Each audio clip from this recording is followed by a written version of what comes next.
Hello, Mr. Cove here, and today we're going to be talking about basketball and in particular pickup basketball.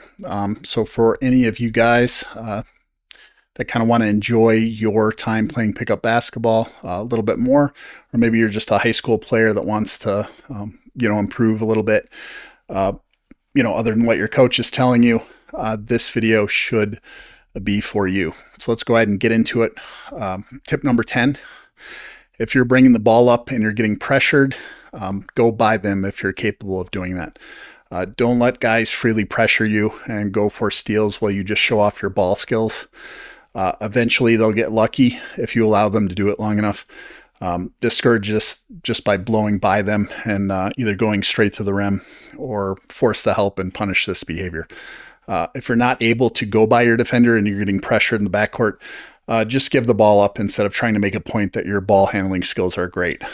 There's no reason to chance a steal if you're not able to go by your guy. Tip number 9 is going to be the inverse of this last tip. If you're guarding like the other guy's point guard or something and someone is unwilling or incapable of going by you, keep pressuring them and try to take the ball and get a steal. A pick six at half court or three-quarters court is one of the most demoralizing plays you can inflict on your opponent and their team. If they want to give the ball up and they want to make a point that their ball handling skills is really hard to steal against, we'll just keep trying because there's nothing to lose. Eventually they'll get the ball up the court maybe without you getting a steal. But if they keep doing that over time, you'll eventually get lucky and probably get a steal out of it. Tip number 8, if you're playing against a good two-phase jump shooter, try guarding them like this if you're having problems. Instead of playing the ball as they are shooting or putting a hand in their face if that's not working, try to pick a spot on their body where the center of the ball is being swung up into their jumper. So, for example, a lot of good two-phase jump shooters will be dribbling with their offhand. So they'll be dribbling with their left hand, and then when they go up, they'll be swinging it usually, up the middle of their body, right? So you can kind of pick a spot on their body where you're going to stick out, preferably your offhand into that spot. And then as the ball's coming up, you're going to hit that ball right in the middle. It won't be a foul because it'll be the middle of the ball and their hands will be on the side. Or they'll just know that you're doing that. Maybe they'll try to adjust and shoot, differently or something, bring the ball up differently. But that can disrupt them if you're not able to get close enough to really get a hand in their face or, hand at the shot.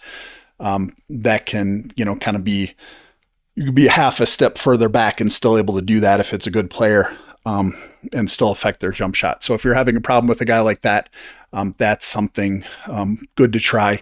Just watch their jump shot. If they're a good jump shooter and a good player, they're almost always going to have the same motion bringing the ball up, and then you can kind of just pick that center line and know where it is on their body, where you're able to stick your hand in and get deflection, steals, blocks, or at least disrupt the shot.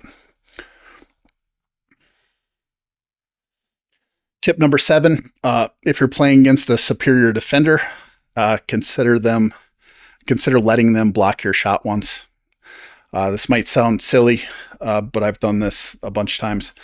Once they get one, they're going to want to block your shot every time and think they can. And this can really help you the rest of the game with your pump fakes and be more effective for the rest of the game. Instead of shooting, rush shots or fades or just taking tough shots to avoid the blocks where they're pretty much winning by making you take all that shots, even if they've never actually blocked your shot, it's better to just use their aggressiveness to your advantage where they're going to be going for the block and, just using pump fakes and stuff to go around them. Now, you might not need to let them get that first block. Maybe they just go full bore all the time. But if they're a good player, usually they're able to adjust to that. It's not until they get that first block and really, smell blood in the water that they're going to be going after you the rest of the game. So consider it if a guy's tough and you're having trouble beating him, maybe just throw up kind of a crappy shot in the post or something that he's able to block and then see what you can do from there. Tip number 6, know when to make cuts. you want to wait for the on-ball action to actually do something to catch your defender's attention and then cut. If a guy's just taking the ball up the court, nothing's really happened. You don't want to be doing, backdoor cuts while your defender is still kind of paying attention to you. Same concept with locating off the ball. Maybe you're a shooter off the ball, wait for the pick and roll or whatever's going on with the on-ball action that your defender is kind of watching and seeing if he has to help, and then try to go in his blind area and just move a few feet over so it's a harder closeout or he doesn't even realize where you are anymore. And then if the ball's kicked to you, you have an easy shot at the three-point line or something as a shooter. Tip number 5, if you're a post player, this is a really good way to get some really easy assists. Bait defenders by posting up around the free throw line. Dribbling with your back to the basket from this position is one of the easiest steals in the game for help defenders basically on all sides of you. So knowing that, you can take 1 or 2 dribbles and just assume someone's going to be coming from behind you or to the side or even up top. And then you can immediately pick it up and face the basket to, hit a backdoor pass or a wide open 3 or something. This is just so hard for a defender to not try to come after, seeing that post guy, dribble 15 feet away with his back turned. That, obviously you can't do this every time, but if you want to get a few easy assists, in a pickup session, this is a great way to do it. Just, a couple hard dribbles, knowing people are going to be coming, and then, just bait them and swing the ball. Tip number 4, if you're in a new gym, ask the rules right away. Sometimes places have weird stuff like, the wall's out of bounds, or maybe the half court line's out of bounds if it's like a split court. Don't waste a possession learning this in the middle of the game when you could have just asked at the beginning of the game. Some places are nice about, hey, that guy didn't know, so we get to check the ball back up or whatever, and it's not really out. But maybe not. And, again, if you haven't been there, just ask. Tip number 3 is going to be show up early and warm up if at all possible. You don't want to be kicked off the court in the first game with a loss, forced to wait just because you didn't shoot around and get into a rhythm, didn't stretch, et cetera, whatever you like to do before the game. Spend the extra 15 minutes if you can to be ready for that first game. And then maybe, that first team's really good and you can run the table for the next 2 hours, on a good team because of it.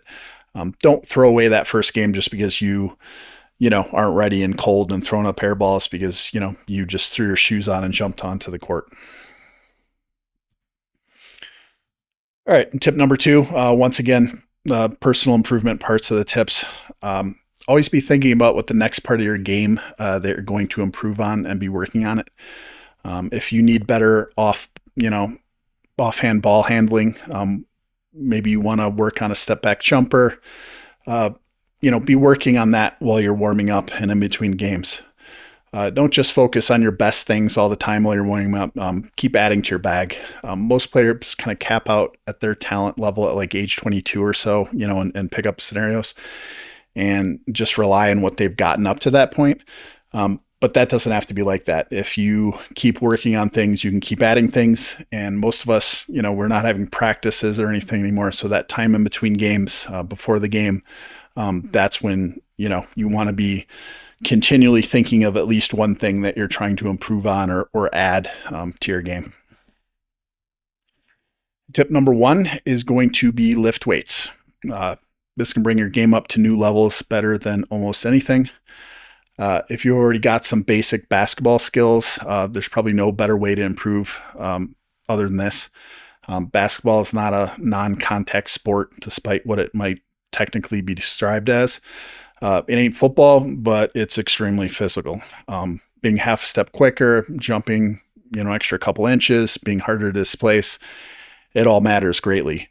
And even if you're just a shooter or something, having that extra strength to add balance can mean the difference between shooting off the dribble with great efficiency and not. If you're able to really plant, your feet as you're moving and stop at a dime, which requires a lot of leg strength, that balance can translate into, you know, having that extra half a step to get the ball up, you know, over a defender.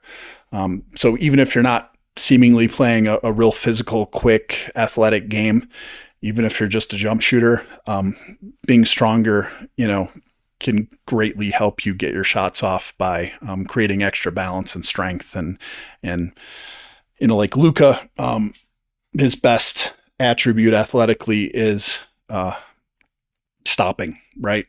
So him being able to have that balance and you know, being able to kind of stop in a dime and adjust his speed, even though his top speed is nowhere near most NBA players, that still, you know, greatly affects how effective he is. And then the other thing with Luke, obviously, you know, he's very big for a point guard, and people can bounce off him. He can get mismatches and stuff like that. So, you know, that can all help you guys as well. But if you're someone who's a pretty good basketball player but doesn't lift, that would probably be the biggest thing that you can add to your game that's going to help you. Okay, so that is it for this video. Thanks for watching. Hopefully at least a few of those things helped you guys out there. If you guys have anything to add that you think you know, I haven't mentioned, that would be great for a basketball player, you know, tips for pickup games or just your high school player or whatever, love to hear it in the comment section. Thanks for watching. I'll catch you guys next time. Bye.